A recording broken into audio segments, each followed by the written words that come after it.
Muy buenos días. Muy buenos días, amados hermanos. Sean todos bienvenidos en este tiempo. Nos gozamos que estemos nuevamente juntos como congregación del Señor. Así que nos predisponemos a ver una porción de las Escrituras. Les comento que vamos a hacer un paréntesis en el estudio de Juan. Vamos a hablar sobre un tema realmente fundamental. Vamos a hablar de la resurrección del Señor Jesucristo y de la importancia que conlleva este evento realmente único. El título del sermón de esta mañana es el siguiente: la resurrección de Cristo, un pilar fundamental en nuestra fe. La resurrección de Cristo, un pilar fundamental en nuestra fe. Hermanos, a manera de introducción quisiera que usted se imagine por un momento que estamos en el centro de una ciudad grande. Es un día laboral normal. La gente camina por las aceras, hay autos en las calles y dentro de un edificio de 20 pisos hay empleados en sus escritorios, hay familias en sus respectivos departamentos, hay niños en una guardería quizás en el segundo o tercer piso. Todo parece normal, todo parece sólido. Pero hay un problema que nadie ve. Durante años, los ingenieros estructurales advirtieron que un pilar fundamental de la base del edificio estaba agrietado. El concreto se estaba desmoronando por dentro. El acero se había oxidado. Ahora, este problema no era visible, evidentemente, desde afuera, pero por dentro estaba muerto. Y es entonces sin aviso que ocurre lo indeseable: un crujido profundo, un temblor, y luego en cuestión de segundos el pilar cede, el edificio se desploma sobre sí mismo. El piso 20 aplaza al 19, el 19 al 18 y así sucesivamente hasta que todo el edificio colapsa. Todo es polvo, escombro y silencio. Los bomberos llegan, las cámaras de noticias están transmitiendo en vivo y la pregunta que todos hacen es la misma: ¿cómo pudo pasar esto? Y la respuesta es siempre la misma: el pilar fundamental falló.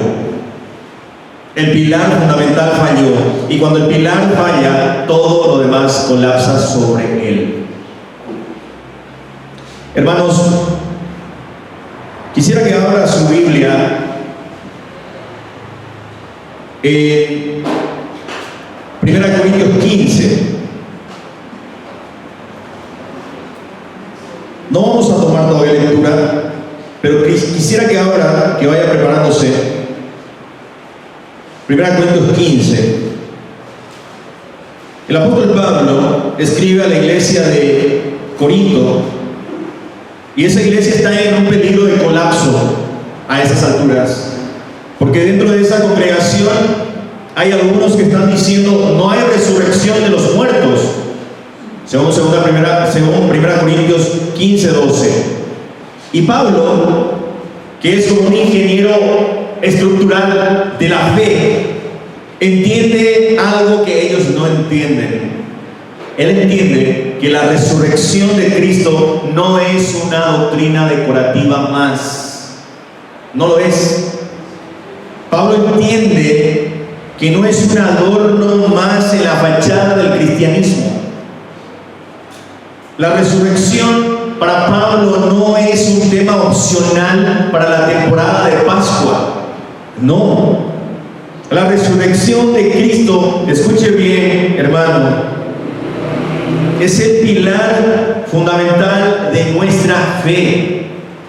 La resurrección de Cristo es el pilar fundamental de nuestra fe. Y Pablo, me asombra mucho, lo dice con una lógica implacable. Si ese pilar, el pilar de la resurrección, se quiebra, todo colapsa. Pablo dice que si Cristo no resucitó, entonces nuestra predicación es vana, según el versículo 14. Pablo dice que si Cristo no resucitó, entonces nuestra fe es vana. Pablo dice que si Cristo no resucitó, entonces los apóstoles fueron falsos profetas. Pablo dice que si Cristo no resucitó, nosotros entonces estamos aún en vuestros pecados. Y Pablo dice que si Cristo no murió, entonces los que murieron en Cristo perecieron para siempre.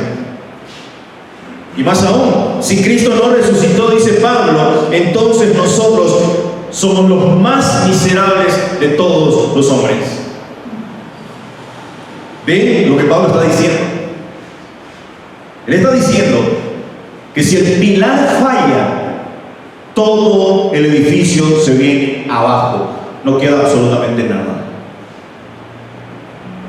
Entonces la pregunta para nosotros esta mañana no es si creemos o no en la resurrección, como si fuera esto una opinión personal. La pregunta para nosotros esta mañana es: ¿sobre qué pilar estás construyendo tu vida?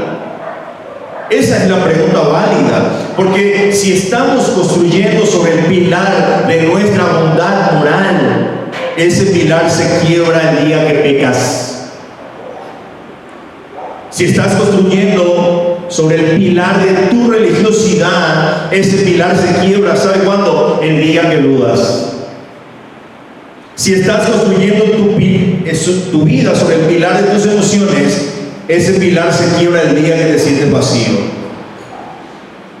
Pero muy por el contrario, si estás construyendo sobre el pilar de la resurrección de Cristo, ese pilar, ¿sabe qué, amado hermano? Ya fue probado. Fue probado un viernes de muerte, fue probado un sábado de silencio y fue confirmado el día domingo de victoria. ¿Y sabe qué? Ese pilar no se quiebra. No se quiebra. Así que con esa imagen en mente, un edificio que se sostiene o colapsa según su pilar, vamos a abarcar 1 Corintios 15 y vamos a ver 3 razones por las cuales la resurrección de Cristo es el pilar fundamental de nuestra fe. Y Pablo habla de 3 aspectos, y son 3 aspectos los que quiero compartir esta mañana con ustedes. El primero, la resurrección es el pilar de la verdad de nuestra fe. El segundo, la resurrección es el pilar del perdón de nuestros pecados. Y el tercero, la resurrección es el pilar de nuestra victoria y nuestro servicio. Así que vayamos por parte. Primero, la resurrección es el pilar de nuestra fe. Antes de ahondar en este pasaje, me gustaría orar, amados hermanos. Padre Celestial, gracias por esta mañana. Gracias, Señor, porque has enviado a tu Hijo Jesucristo a morir en rescate nuestro, Señor. Gracias por ese gran sacrificio que ha hecho tu Hijo Jesucristo en la cruz del Calvario. Y esa obra, y gracias a esa obra, Señor, nosotros estamos aquí con esperanza, con una fe inamovible, con una fe que ya fue probada, Señor. Mi Dios, gracias. Te pido que esta mañana me uses como un instrumento. Bendice a tu iglesia, Señor. Abre nuestro entendimiento. Perdona nuestros pecados. Ora así en el nombre de Cristo Jesús. Amén. El primer punto que quiero ver con ustedes es el siguiente. La resurrección es el pilar de la verdad de nuestra fe. La resurrección es el pilar de la verdad de nuestra fe. Fíjense lo que dice 1 Corintios 15, desde los versículos 12 al 15. Pero si se predica de Cristo, que resucitó de los muertos, ¿cómo dice algunos entre vosotros que no hay resurrección de muertos? Porque si no hay resurrección de muertos, tampoco Cristo resucitó. Y si Cristo no resucitó, vana es entonces nuestra predicación vana es también nuestra fe, y somos hallados falsos testigos de Dios, porque hemos testificado de Dios que Él resucitó a Cristo, al cual no resucitó, si en verdad los muertos no resucitan. La resurrección es el pilar de la verdad de nuestra fe. Pablo no dice creer en la resurrección porque es algo bueno, es algo bonito. No. Él parte de un problema concreto que existía en ese momento en la iglesia de Corintio. Algunos dentro de la congregación están diciendo algo que suena inocente, pero al mismo tiempo es devastador. Dicen, no hay resurrección de los muertos. Quizás pensaban que la resurrección era algo espiritual solamente. Quizás estaban pensando que la resurrección es solo un símbolo. Quizás esta gente estaba pensando que la resurrección era algo que ya ocurrió en el bautismo. Quizás habían sido influenciados por la filosofía griega que despreciaba el cuerpo. Pero Pablo no especula sobre sus motivos y él ataca la conclusión lógica. Y aquí está, diría yo, la genialidad del apóstol Pablo.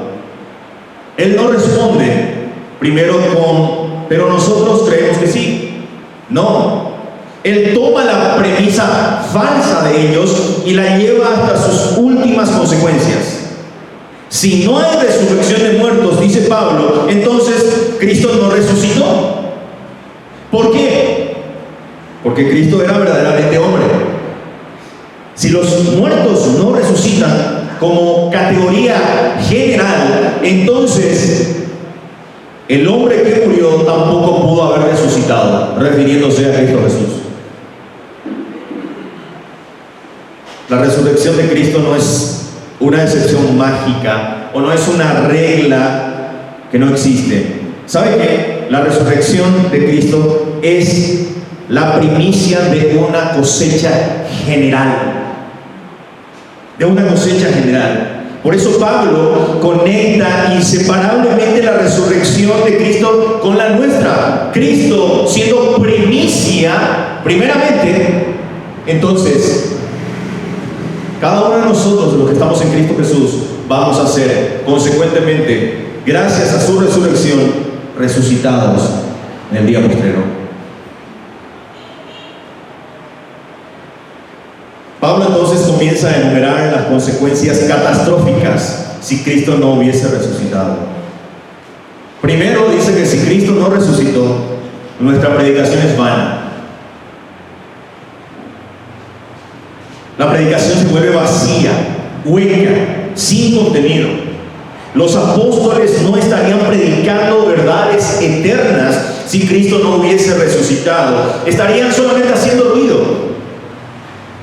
En segundo lugar, si Cristo no resucitó, dice Pablo, vuestra fe también es vana.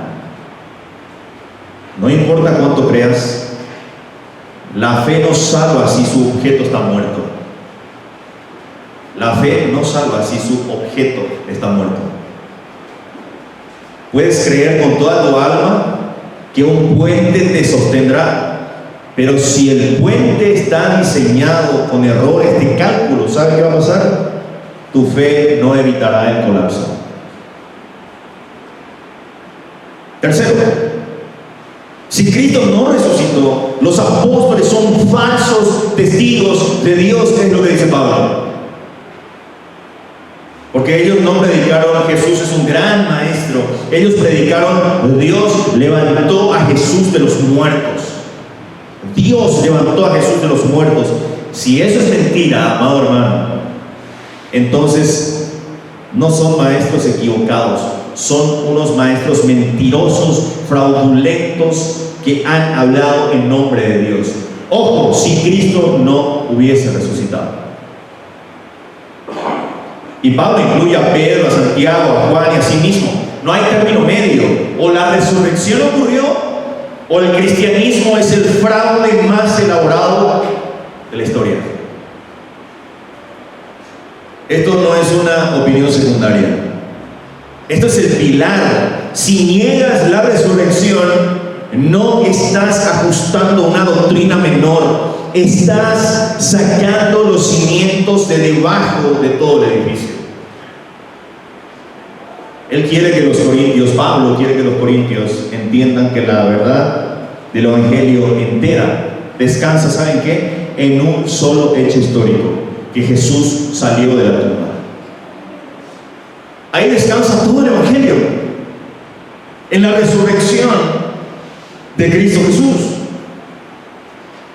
Y se dice por ahí de que es el segundo día más glorioso de toda la historia de la humanidad. El primero todavía no está ocurriendo. El primero dicen que es la segunda venida suya. Y ya no vendrá como un niño, ya no vendrá como un pobre, sino vendrá como un juez. Así que, ¿por qué la resurrección es tan crucial para la verdad? ¿Por qué nosotros no solamente tenemos que conmemorar el día de la resurrección este día solamente? Es un hecho histórico que tiene que ser recordado con la importancia necesaria todos los días de nuestras vidas. ¿Por qué? Porque la resurrección es el sello de la aprobación de Dios. En la cruz Cristo clamó: consumado es. Pero cualquiera puede decir eso. Cualquier líder religioso puede morir diciendo: mis pecados están perdonados.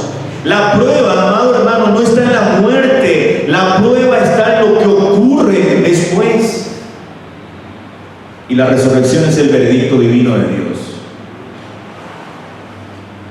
Es Dios el Padre diciendo delante de todo el universo: todo lo que mi Hijo dijo acerca de sí mismo es verdad. Todo lo que Él sufrió por los pecadores fue suficiente. Yo lo acepto, así que yo lo levanto. Sin la resurrección, ¿sabe qué es? ¿Sabe qué ocurre? Sin la resurrección, la cruz es solo un hombre inocente que está siendo torturado. Con la resurrección, la cruz es el juicio del pecado de Dios. Y más importante aún, el camino a la vida eterna.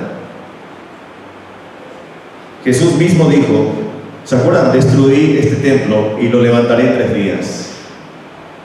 Él puso su propia credibilidad sobre la mesa. Si no resucitó, fue un mentiroso, fue un loco, pero sí resucitó. Y Pablo insiste en el capítulo 15 que fue visto por más de 500 personas, 500 hermanos al mismo tiempo. Entonces, todo lo que dijo Cristo Jesús era verdad.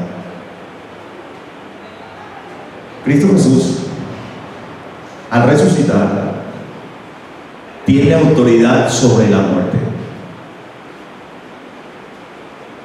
Él tiene autoridad entonces para perdonar pecados. Él tiene autoridad para decirte desde entonces cómo vivir. La resurrección, amados hermanos, no es un milagro más entre muchos. Es el milagro que valida todos los demás y que da sentido a la fe misma. Si usted empieza a sumar todos los milagros de Dios, todas las señales, todos los prodigios de Cristo Jesús, empieza a evaluar cada uno y quítale a la resurrección, ¿sabe qué, hermano? Ninguna de esos milagros, de esos prodigios tendrá sentido alguno. La resurrección es el hecho más importante en el ministerio de Cristo Jesús. Ahora, ¿cómo aplicamos esto? Esta no es una información fría para archivar en un cuaderno de notas, aunque es bueno no en un sentido principal. Esto tiene implicaciones directas de cómo vives hoy. La primera implicación es esta: la certeza de tu fe no descansa en tus experiencias, sino en un hecho histórico. ¿Te has sentido débil esta semana? ¿Has dudado? ¿Has pecado y te has preguntado si realmente eres cristiano? El mundo nos dice a nosotros, mide tu fe por tus emociones. Pero Pablo nos dice, miren a la tumba. Está vacía. Está vacía. Entonces, si la tumba está vacía, tu fe no es vana. Tu fe no es vacía. Tu fe no es un engaño. No, amado hermano, ¿por qué? Porque sencillamente Cristo resucitó. La segunda implicación es que tú estás llamado a ser un testigo y no un filósofo. Pablo dice que si Cristo no resucitó, los apóstoles son falsos testigos. Pero implícitamente, si Cristo resucitó, entonces los apóstoles son testigos verdaderos. Y tú, que has creído en esta resurrección, has sido llamado al mismo oficio. Pero no me malinterpreten, no al oficio de apóstol, pero sí al oficio de ser testigo. La pregunta es, o la pregunta no es, mejor dicho, ¿puedes probar la resurrección con argumentos irrefutables? La pregunta no es esa. Aunque hay buenas razones para hacerlo, la pregunta en primer sentido no es esa. La pregunta es, ¿vives como alguien quien sirve a un Señor que venció la muerte? Porque un testigo verdadero no es alguien que gana debates, porque está de moda debatir teológicamente. Está muy de moda. Yo veo a más hermanos comentando en redes sociales, quizás queriendo ganar debates, que cualquier otra persona preparada. Un testigo verdadero no es alguien que gana debates, es alguien que habla lo que ha visto y lo que ha oído. Y la tercera implicación es la más urgente. Deja de construir tu vida sobre pilares que se quiebran. Tal vez tú has estado construyendo tu identidad sobre tu desempeño laboral, o sobre la opinión que otros tienen de ti, o sobre tus logros espirituales. Todo eso colapsará. Todo eso colapsará. Pero si tu fe descansa sobre el pilar de la resurrección de Cristo, ¿sabe qué? Descansa sobre la única realidad que ni la muerte puede destruir. Así que la pregunta para ti esta mañana no es si crees o no en la resurrección como un dato curioso. La pregunta es, ¿estás dispuesto a entregar y consagrar tu vida entera, tu presente, tu futuro, tu eternidad, en que Jesús realmente salió de esa tumba? Porque si esto es verdad, nada más importa. Nada más importa. Y si es mentira, entonces somos, como Pablo dijo, los más miserables de todos los hombres. Pero Pablo no terminó ahí. Él no dejó la duda al aire. Él escribió la palabra más hermosa del capítulo. Más adelante él dice, más ahora Cristo ha resucitado. Y porque Cristo ha resucitado, tu fe no es vana. Tu fe es firme, es verdadera, es eterna. Así que, hermanos, como dice Pablo al final, estad firmes. En segundo lugar, quiero compartir con ustedes, la resurrección es el pilar del perdón de nuestros pecados. La resurrección es el pilar del perdón de nuestros pecados. Fíjense lo que dicen los versículos 16 al 18. Porque si los muertos no resucitan, tampoco Cristo resucitó. Y si Cristo no resucitó, vuestra fe es vana, aún estáis en vuestros pecados. Entonces también los que durmieron en Cristo perecieron.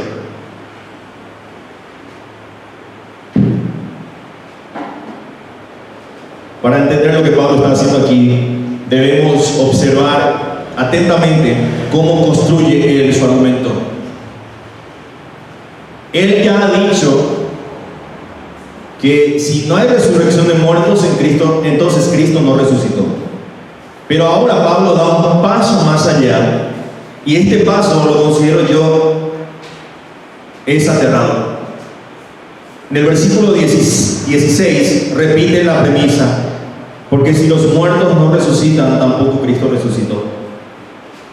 Pablo no tiene miedo a ser redundante en este punto. Quiere que la conexión quede grabada en la mente de los corintios. La resurrección nuestra y la de Cristo es una sola realidad. Es una sola realidad. No puedes tener una sin la otra. Es lo que Pablo está tratando de decir. Pero luego en el versículo 17 introduce una consecuencia que no ha mencionado antes. Dijo que la predicación es vana y la fe es vana. Ahora añade algo peor y dice: si Cristo no resucitó, vuestra fe es vana y aún están vosotros en pecados.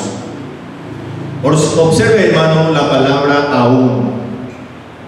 Pablo está diciendo que la condición actual de los corintios y de todos los creyentes depende de la resurrección.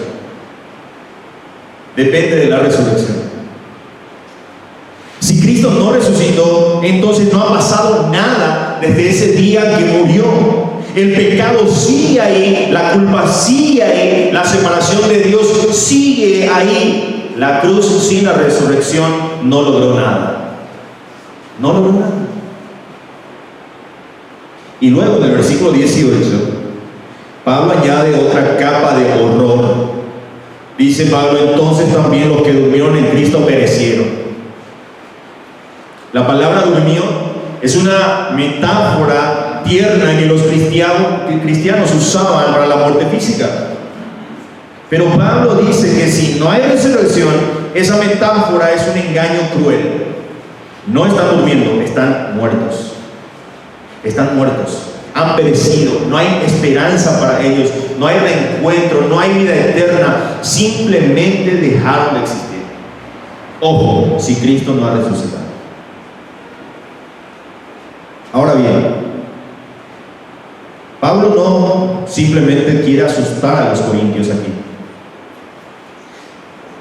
Su intención es pastoral y es mostrarles que el perdón de los pecados no es algo automático ni separado de la resurrección. No lo es. Muchos en la iglesia de Corintio, muchos como hoy, probablemente pensaban que la cruz es lo más importante. La resurrección es solo el final feliz. Y no lo es. Pablo dice: sin la resurrección, la cruz no es la solución. No lo es. Es solo una tragedia más. Él quiere que entiendan que el perdón no es una transacción mágica que ocurrió en el cielo mientras Jesús estaba muerto. No. Jesús estaba muerto. El perdón fue comprado en la cruz, pero ¿sabe qué? Fue validado en la resurrección. ¿Se dan cuenta, hermanos, que la resurrección no es una doctrina más? ¿Se dan cuenta que sin la resurrección todo lo demás colapsa? La resurrección es el recibo de pago, es la prueba de que el Padre aceptó el sacrificio. Sin ese recibo, la deuda sigue pendiente, el pecado sigue habiendo, la separación con Dios sigue existiendo. Pablo le está diciendo a los corintios: si niegan la resurrección del cuerpo, no están siendo más sofisticados, están anulando el perdón de sus propios pecados.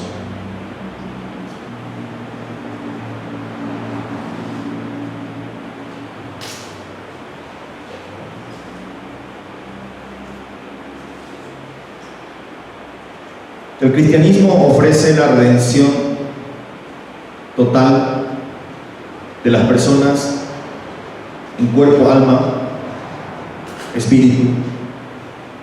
Y esa redención fue sellada cuando Cristo salió de la tumba con un cuerpo real, con un cuerpo glorificado. Ahora, permítame aplicar esto.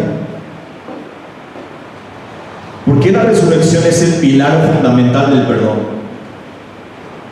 Porque el pecado no es solamente una falta moral, es una deuda que merece muerte. Romanos 6:23 dice: la paga del pecado es, ¿qué dice? ¿Qué cosa? Muerte.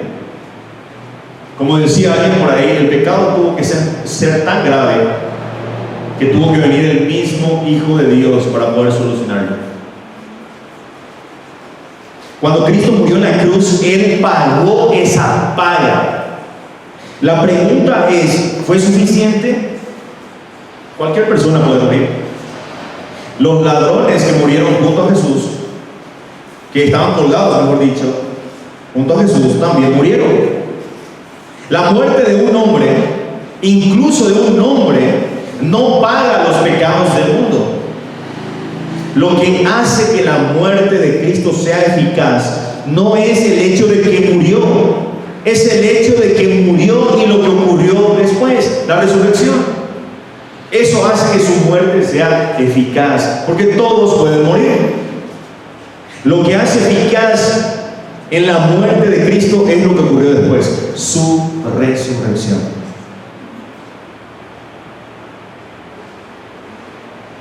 Por ejemplo, en Romanos 4:25, Pablo lo resume magistralmente y dice que Jesús fue entregado por nuestras transgresiones y resucitado para nuestra justificación.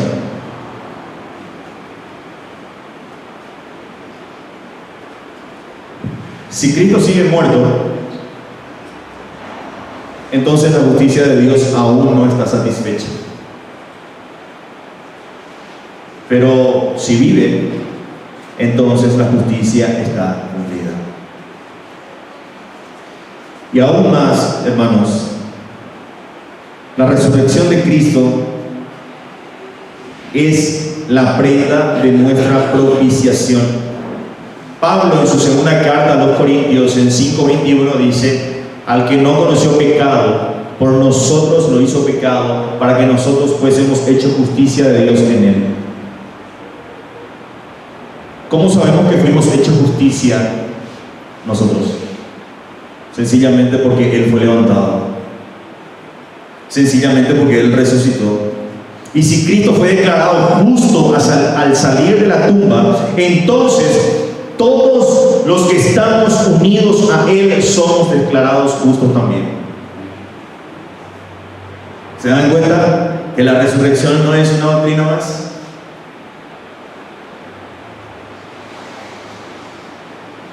Ahora, esto tiene implicaciones directas para la forma en que vivimos nuestra vida cristiana cada día. Tu lucha contra la culpa no se resuelve con más esfuerzo, hermano. Tu lucha contra la culpa se resuelve con mirar a la resurrección. Hay muchos cristianos que viven atormentados por el pasado. Creen que Dios los ha perdonado en teoría, pero en la práctica siguen cargando con el peso de sus pecados. Se levantan cada mañana pensando: ¿realmente estoy perdonado?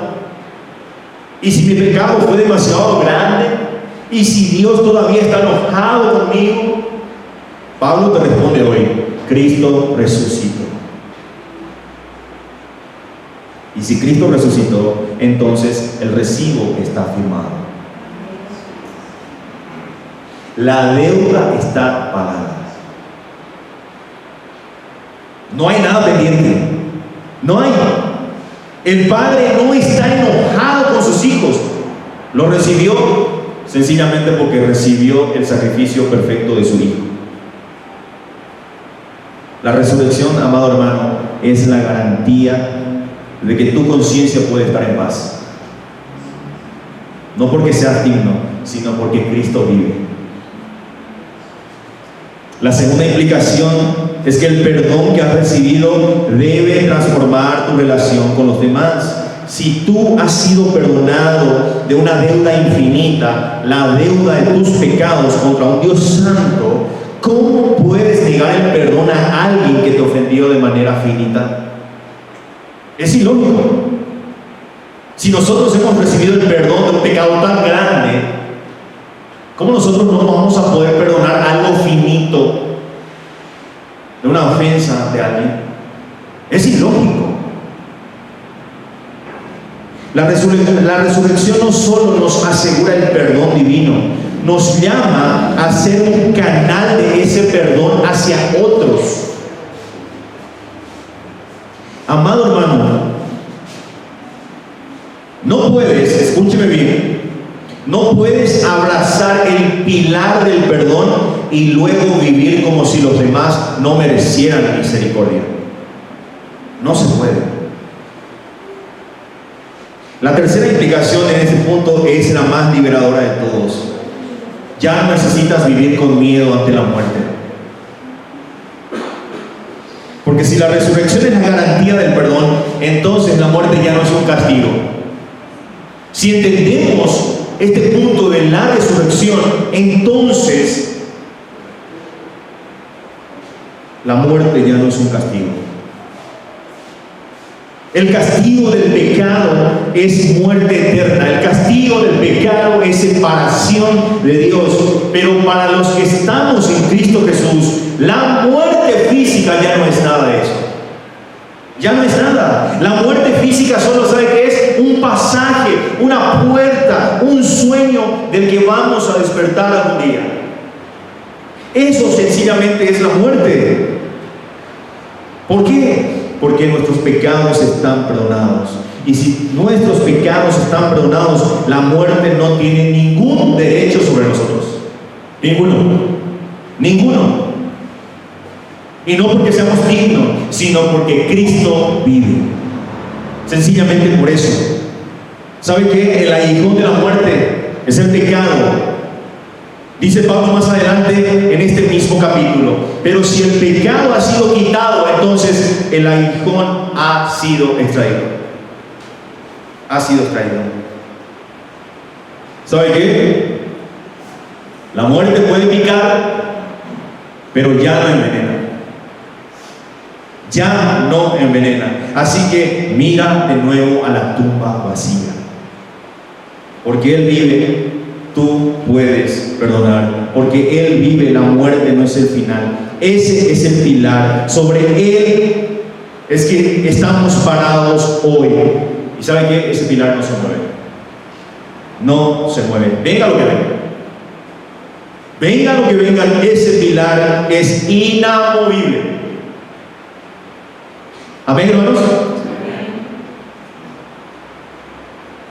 Espero que cuando usted me esté mirando, esté reflexionando en esta importancia de la resurrección, porque realmente es el pilar fundamental de nuestra fe. En tercer y último lugar, la resurrección es el pilar de nuestra victoria y nuestro servicio. La resurrección es el pilar de nuestra victoria y nuestro servicio. Fíjese lo que dice los versículos 54 al 58. Y cuando esto corruptible se haya vestido de incorrupción, y esto mortal se haya vestido de inmortalidad, entonces se cumplirá la palabra que está escrita: sorbida es la muerte en victoria. ¿Dónde está, oh muerte, tu aguijón? ¿Dónde, oh sepulcro, tu victoria?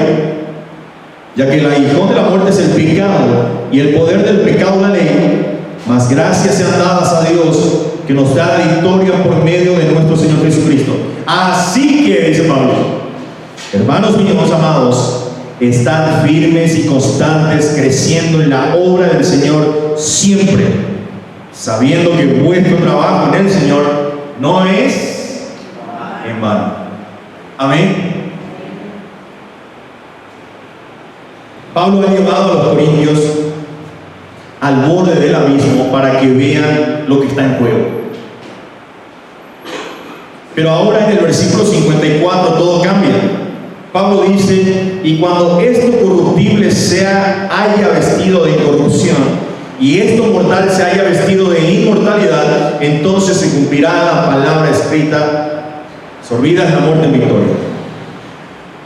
Pablo está mirando hacia el futuro pero con una certeza tan absoluta que habla como si ya hubiera ocurrido este hecho.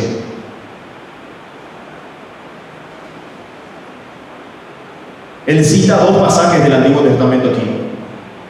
El primero es Isaías 25:8. Isaías 25:8 dice: sorbida es la muerte en victoria. En Isaías, Dios promete que un día eliminará la muerte para siempre. Pablo dice que ese día llegará, ¿sabe dónde? Con la resurrección final de todos. Y el segundo pasaje que cita Pablo aquí es Oseas 13:14. Oseas 13:14 dice: ¿dónde está, oh muerte, tu aguijón? ¿Dónde, oh sepulcro, tu victoria?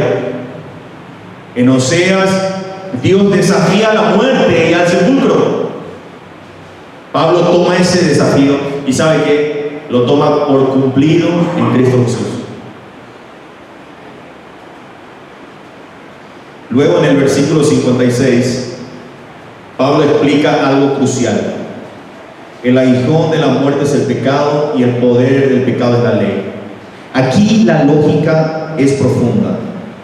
La muerte no es un fenómeno natural, es un castigo.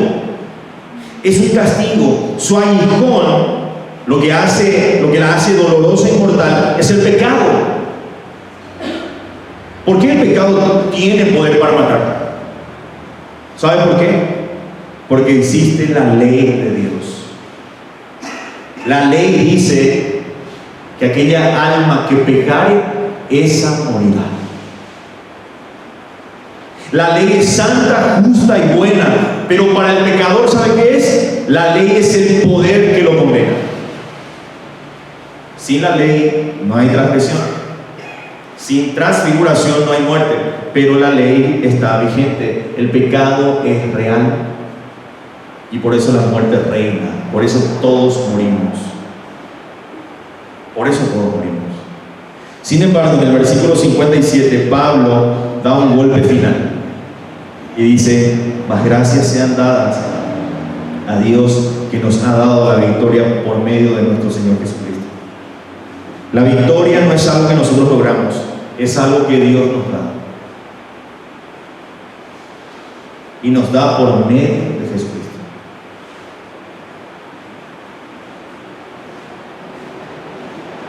Pablo no quiere que los corintios tengan solo una fe intelectual. Pablo quiere que los corintios vivan de manera diferente. La iglesia de Corinto estaba cansada, había conflictos, enfermos, había inmoralidad, ellos estaban dudando de la resurrección y probablemente también había desánimo en el servicio.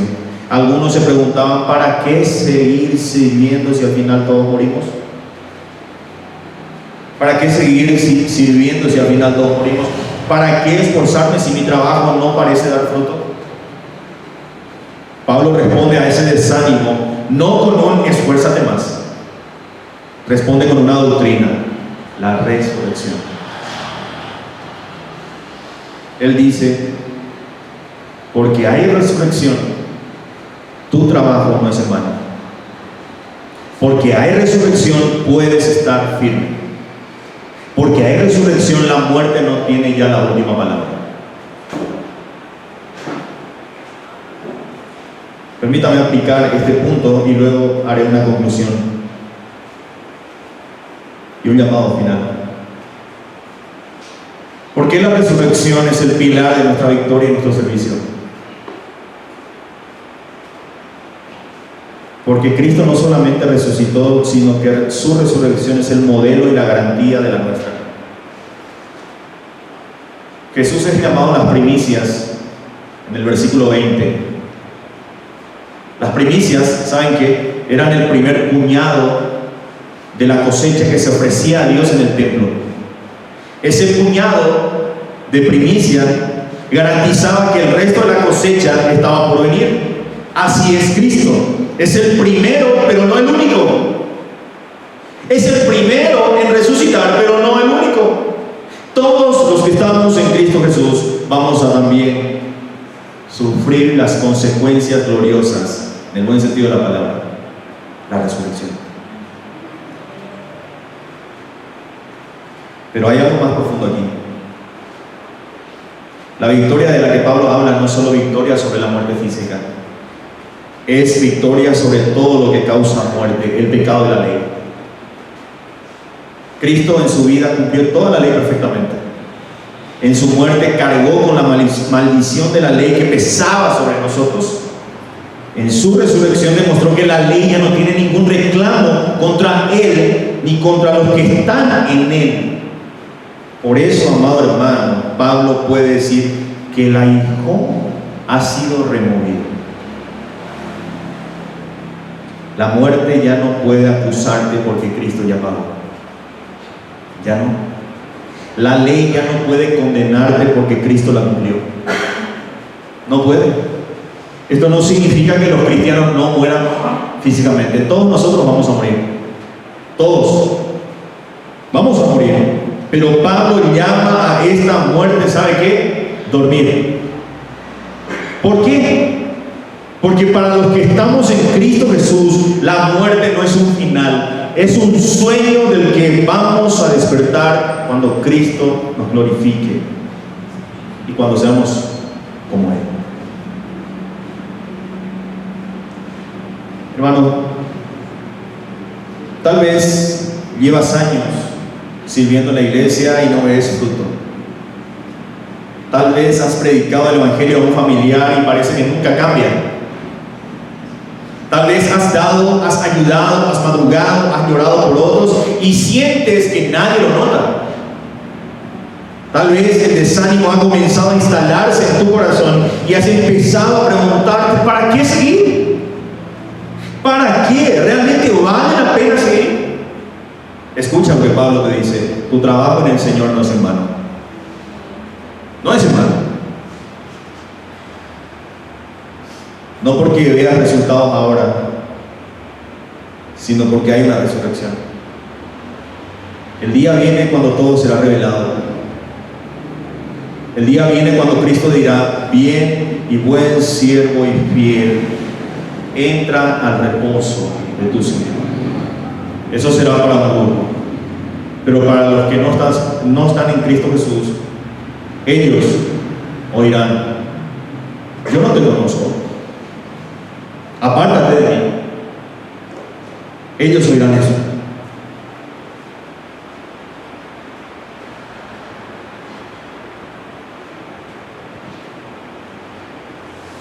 Amado hermano, la forma de que enfrentamos la muerte cambia radicalmente cuando entendemos la resurrección. No sé quién en esta congregación necesita escuchar esto hoy. Tal vez tienes un diagnóstico médico que te aterra. Tal vez has perdido a alguien amado y el dolor sigue fresco. Tal vez el miedo a morir te roba el sueño por las noches. Y Dios, mediante el apóstol Pablo, nos dice que la muerte ha perdido su aguijón. El sepulcro ha perdido su victoria. ¿Puedes verlo? La muerte sigue siendo un enemigo, sí. El último enemigo, dice Pablo. Pero es un enemigo, ¿sabe qué? Derrotado. Derrotado. Cuando Cristo resucitó, la muerte recibió su propia sentencia de muerte. Y eso es maravilloso, hermanos. Aún no ha sido ejecutada completamente, pero el veredicto ya está dado. Por eso los cristianos de los primeros siglos podían morir cantando. Por eso los mártires podían enfrentar las llamas con gozo. No porque no sintieran dolor, sino porque sabían que el dolor no era el final. Sabían, así como Cristo resucitó, ellos también resucitarían. Así que la exhortación final de Pablo es para nosotros: estad firmes y constantes. Firmeza significa no ser removido de tu confianza en la resurrección. Constancia significa perseverar en el servicio, aunque no veas fruto.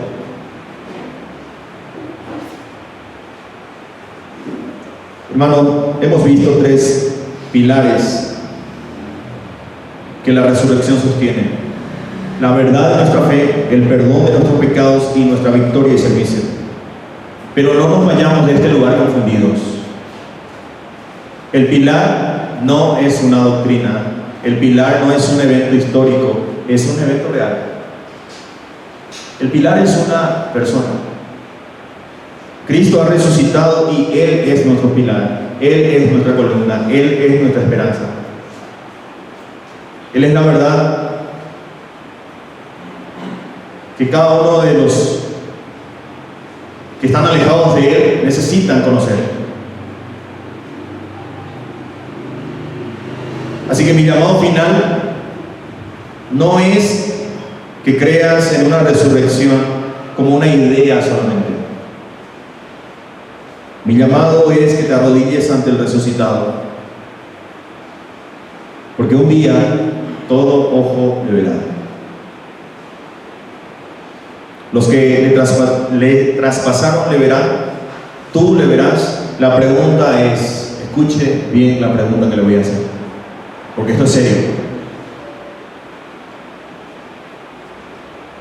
El día que Cristo Jesús se ha revelado por segunda vez a la humanidad, ¿lo verás como tu Salvador o como tu juez?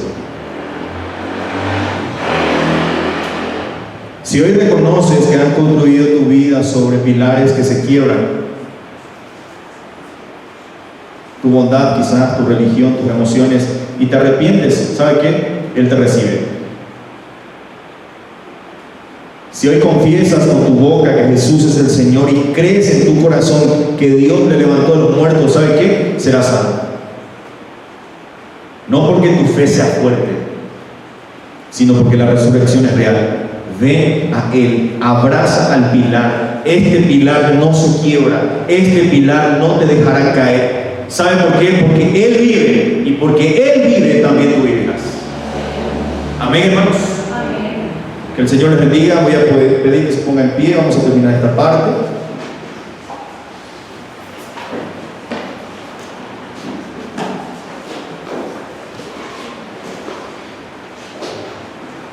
Oremos. Padre bendito, gracias por el sacrificio hecho por Cristo, Señor, en la cruz del Calvario, por cada uno de nosotros. Él murió, Señor, la muerte que cada uno de nosotros merecíamos, Señor, morir. Él estuvo en lugar nuestro en ese madero, Señor. Y es una muestra tan grande de tu amor para con nosotros que muchas veces, Señor, lo pasamos por alto, lo menospreciamos quizá o nos olvidamos. Pero ayúdanos, Señor, a tener presente siempre ese hecho, esa obra gloriosa de tu Hijo Jesucristo en la cruz del Calvario. Gracias, Señor, porque tú le has levantado de los muertos. La tumba está vacía y esa es nuestra esperanza, Señor. Mientras transitamos en este mundo, te pido firmeza, te pido fe y danos gracias, Señor, para seguir confiando. Bendice a tu iglesia, Señor. Aviva nuestros corazones.